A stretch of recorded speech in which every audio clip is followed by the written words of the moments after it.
Good morning, children. We are back again on Monday to, this is I can tell you this is the chapter. We are going to complete it before the Puja holidays. The Puja holidays are starting very soon. So, of course, we have done this chapter. I think it's nearly over a month. I hope many of you are paying attention and following what I am teaching. So, now we have come to the end of the chapter. We have done a few questions, but I hope you are reading and following the chapter.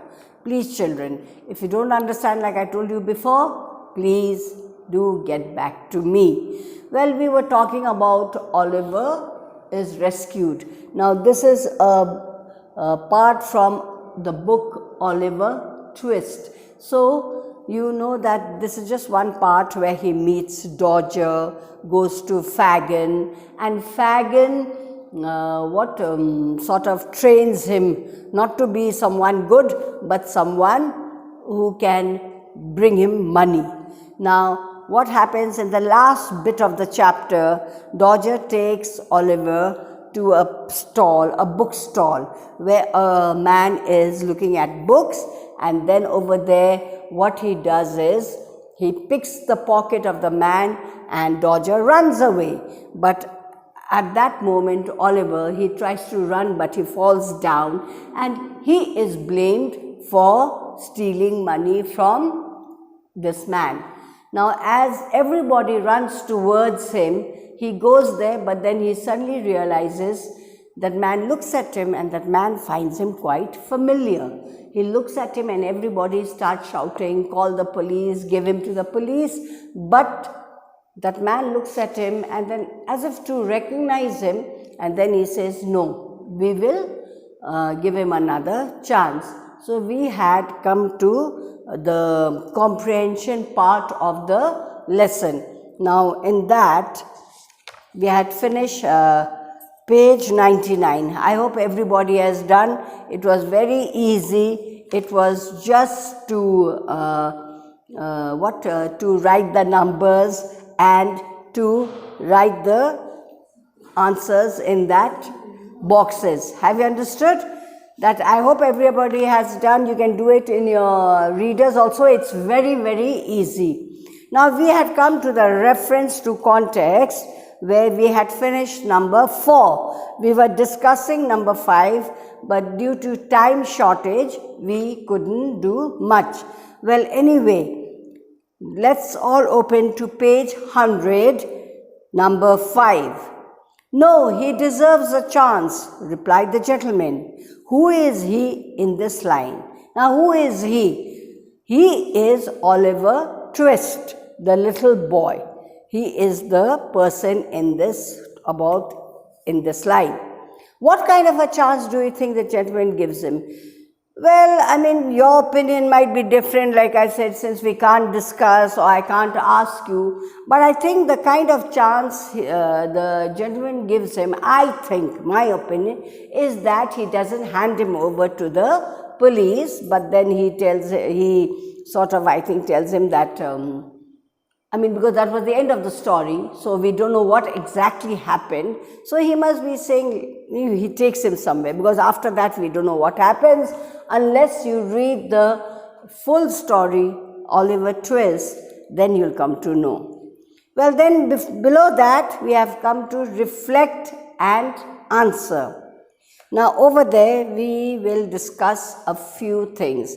Over there it's written, do you think Olivia was an innocent boy? Give examples to support your answer. Now, do you think that Olivia was a simple boy? Now, over here, it is your opinion. Why do you think he's a simple boy? And you have to give why do you think? So, give reasons as to why do you think he was a simple boy. According to me, I will say that, imagine a small boy like that. He walked all the way to London to get a new life. That means he must be running away from something, And then after that, he meets this guy called Dodger. who takes him to a place. Now he doesn't realize that Fagin is actually a thief, but then he thinks Fagin has done him a favor. He's very happy that he's met new friends. But what happens actually is that he's been taken for a ride.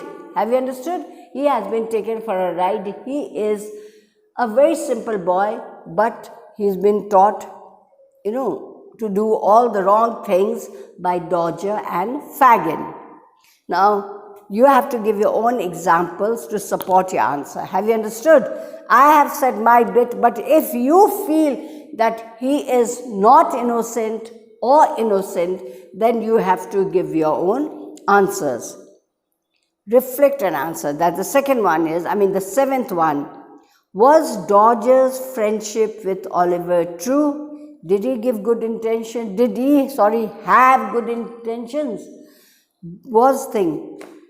For again, here also it depends on what you think. But here, I think that Dodger's friendship was not true. Because if he had been a true friend, he would not have taken Oliver to a man like Fagin. I think, sometimes you see in movies and all, you see these bad people, they take away small children, and they take them and accordingly they cut their hands and legs and they make them beg and also that they can benefit. You must have seen it. It is always said. And that's why they always say, do not speak to strange people. Don't go with them even if you know them, unless they are your parents or brother or sister. So, I don't think Dodger was a very good friend. I don't know what you all feel, because he took him to Fagin, who was another thief and who taught Oliver to steal. Did he have good intentions? No. He did not have good intentions. Had he had good intentions, then he would have done something better for him than to take him to Fagin's place, where Fagin trained all these small children to steal. Have you understood? So you write whatever you feel. Now there is, which issues is the author trying to highlight through his writing? I think the author is trying to tell us, that stealing is wrong, teaching younger children all these type of things is wrong. That is what. Now, number 9. Have you understood?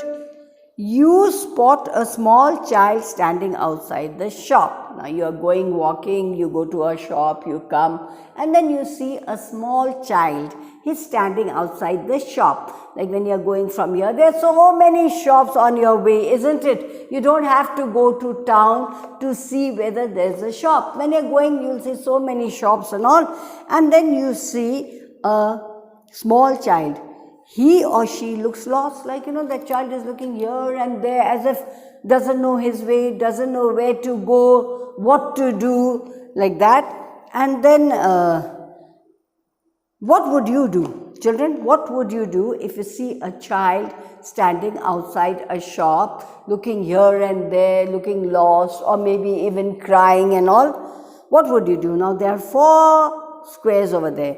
The first one says, approach the shopkeeper and tell him about the child.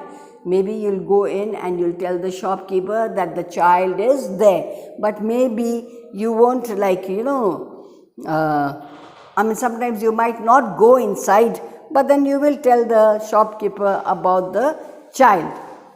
B. Approach the child, talk to him or her to find out if they need any help. Now, what would you do? Sometimes, you go to the child and then you ask the child, if you're a bigger person, you'll ask the child, what has happened? What is wrong? You'll ask the child. What would you do? Would you go to the shopkeeper and tell him about the child? Or would you approach the child first and talk to him and find out if he needs any help? Inform your parents or other grown-ups. Now, if your parents are there, you will go to your parents and you will say, there's a child outside, the child is lost, looks lost. Can we go and help him? Or if you're alone in the market and you see this child, would you, if your parents are not there, there are some grown-ups, people walking by, would you also tell?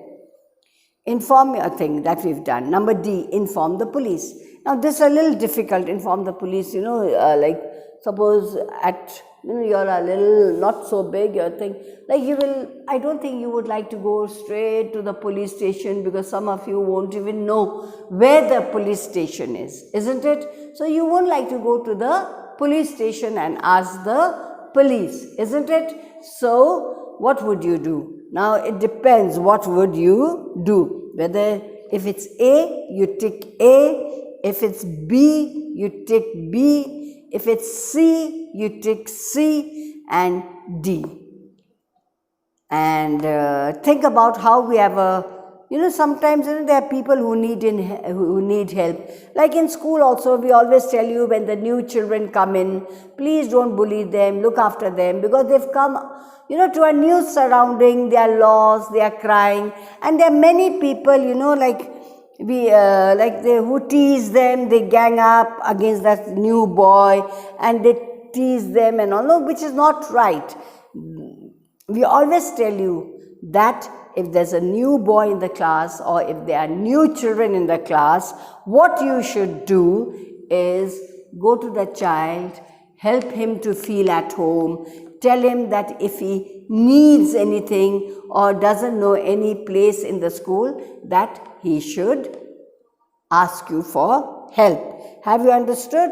Now, over here, if you see 100, page 100, if you open to page 100, I don't know how many of you, in the story we see a group of children who are forced to become thieves and pickpockets because of their poor living conditions.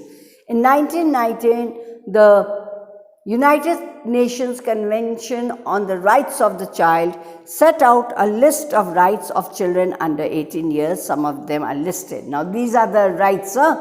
Another thing I'm going to discuss just now is something. Right to life, to survive and develop healthily. Right to say what they think should happen when adults are making decisions that affect them. Right to good quality health care, to clean water, nutritious food, and a clean environment. And right to an education. Right to be protected by the government from violence and neglect. Now, this is now we have come to the end of the chapter, end of the questions. I just want to say that when you go around nowadays, there are things, save girl child, do this, do that, educate a girl child. You know what, in olden times, they never would educate the children, the girl child, especially if they were girls, they said, why should they be educated? They should be kept at home. But nowadays, a rule has come out that every child, no child labor, no making children work, especially if you see in tea stalls, they make them work because it's cheap, sometimes they don't pay them, and so that is child labor. So it is said that the government said that they should report, they have these organizations where they help children to study and not to work, because child labor is banned in the country. Have you understood? Below 17 or 18 years, you are not supposed to be working in these tea shops, restaurants, hotels, or even in your own homes. So children, that is the story of Oliver Twist. And please, I will give you some work tomorrow. But what I want you to do, if you have time during the Puja holidays, if you could turn to page 106, Turning the Tide. There is a lesson, chapter 8, Turning the Tide. It is a very nice chapter. It's about animals and about the endangered species and all. So what I want you to do is read that chapter if you can, and please find out the meanings. It would be easier. Have you understood? And children, have a wonderful puja. And please don't trouble your parents, but while going to the pandals and everything, please take care that we still have a pandemic going on. So stay safe, don't be careless. Have you understood? Happy pujas to you and your family.